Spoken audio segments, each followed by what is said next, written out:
Hello friends, आपका स्वागत है हमारे चैनल एविएशन जगत में।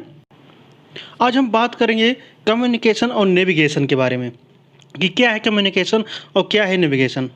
तो इन दोनों चीज़ों को जानने से पहले हमें सबसे पहले ये जानना होगा कि रेडियो वेव्स क्या हैं, क्योंकि जो भी एविएशन इंडस्ट्री है, कम्युनिकेशन नेविगेशन सबसे पहले इसमें रेडियो वेव्स के द्वारा ही शुरुआत हुई इनकी। हमारे इस एटमॉस्फेयर में बहुत सारी इलेक्ट्रोमैग्नेटिक वेव्स हैं, जिनमें में से हैं gamma rays, X rays, ultraviolet, infrared और रेडियो। सबसे ज़्यादा इंपॉर्टेंट हमारे लिए है रेडियो वेव। तो हम इसके बारे में बात करेंगे और आपको पूरा इसमें डिटेल में समझाते हैं। रेडियो वेव की इन कंपैरिजन आप जो गामा है, इंफ्रारेड है, इन सभी कंपैरिजन में इसकी फ्रीक्वेंसी काफ़ी लो होती है और इसकी वेव लेंथ जो है काफ़ी हाई होती है। आपके मन में एक क्वेश्चन जरूर आना चाहिए कि इन दोनों में क्या संबंध है। फ्रेंड्स, वेव लेंथ और फ्रीक्वेंसी एक दूसरे के इन्वर्सली प्रोपोर्शनल होते हैं। इसका मतलब है कि फ्रीक्वेंसी ज़्यादा होगी तो वेव लेंथ हमारा बहुत ही कम होगा। फ्रेंड्स, आप तो रेडियो वेव के बारे में जान गए, लेकिन आपके मन में यहाँ पर एक क्वेश्चन और आना चाहिए कि रेडियो वेव का ट्रांसमिशन होता कैसे है, रेडियो वेव की उत्पत्ति कैसे होती है। तो हम आपको अभी पूरा और एक्सप्लेन करेंगे यहाँ पर कैसे रेडियो वेव की उत्पत्ति होती है, इसका ट्रांसमिशन हम कैसे करते हैं। और यहाँ पर हम एक एंटीना लेंगे, इसके मिड पॉइंट पर हम रखेंगे जनरेटर और इसे निकलेगा जब एसी करंट जो है एंटीना के चारों तरफ जो है बनने लगेगा और ये कोलैप्स हो जाएंगे इसके चारों तरफ, जिसके कारण होगी मैग्नेटिक फील्ड का यहाँ पर बनना स्टार्ट हो जाता है और मैग्नेटिक फील्ड के कारण इलेक्ट्रिक फील्ड भी आ जाती है और दोनों आपस में कोलैप्स होना स्टार्ट हो जाते हैं फिर। और एक एंड से लेकर के दूसरे एंडिंग तक जो है यहाँ पर वोल्टेज की शिफ्टिंग होने शुरू हो जाती है। यहाँ पर जो एसी करंट बनना स्टार्ट होती है उसकी स्पीड इतनी ज़्यादा हाई होती है कि इलेक्ट्रिक फील्ड और मैग्नेटिक फील्ड दोनों आपस में कोलैप्स नहीं कर पाते हैं प्रॉपर तरीके से।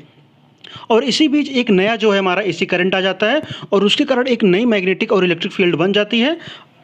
और यहाँ पर एसी की स्पीड आपको पता ही है कि बहुत ज़्यादा होती है, तो उसके कारण जो नया करंट यहाँ पर क्रिएट होता है उसके कारण एक नई फील्ड यहाँ पर क्रिएट हो जाती है एंटीना के चारों तरफ।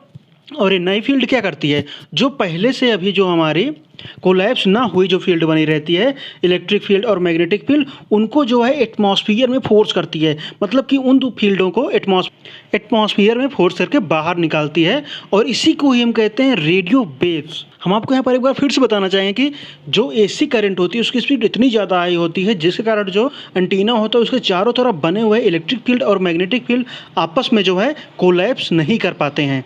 और इसी बीच हमारा एक नया करंट आ जाता है और जैसे ही नया करंट आता है तो नई फील्ड बन जाती है यहाँ पर।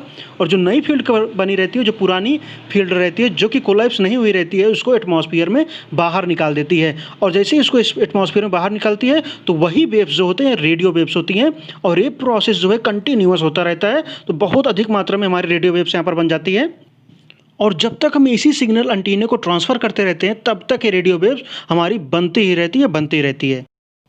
यहाँ पर हमें पता चल रहा है कि रेडियो वेव का ट्रांसमिशन होता कैसे है।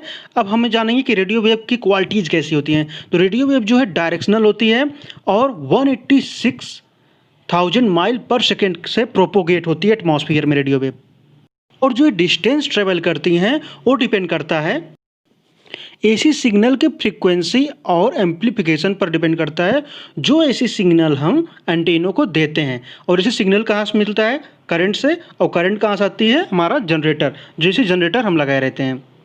मतलब कि जितना ज़्यादा हमारा एसी करंट बनेगा उस हिसाब से फ्रीक्वेंसी और एम्प्लीफिकेशन की हेल्प से यहाँ पर हमारे रेडियो वेव्स जो है कंटिन्यूअस बनती रहेगी। और यहाँ पर डीजीसी के एग्जाम में लाइसेंस पेपर में एक बहुत इंपॉर्टेंट क्वेश्चन ये बन सकता है कि जो भी रेडियो वेव डिस्टेंस ट्रेवल करती है वो किस पर डिपेंड करता है। ऑप्शन है amplification, B frequency and C both. तो कमेंट बॉक्स में आप जरूर बताइएगा दोस्तों किस पर डिपेंड करता है। और वीडियो पसंद आई हो तो यार सब्सक्राइब जरूर कर लेना रेड वाली बटन दबा करके और लाइक करना। थैंक यू दोस्तों वीडियो देखने के लिए।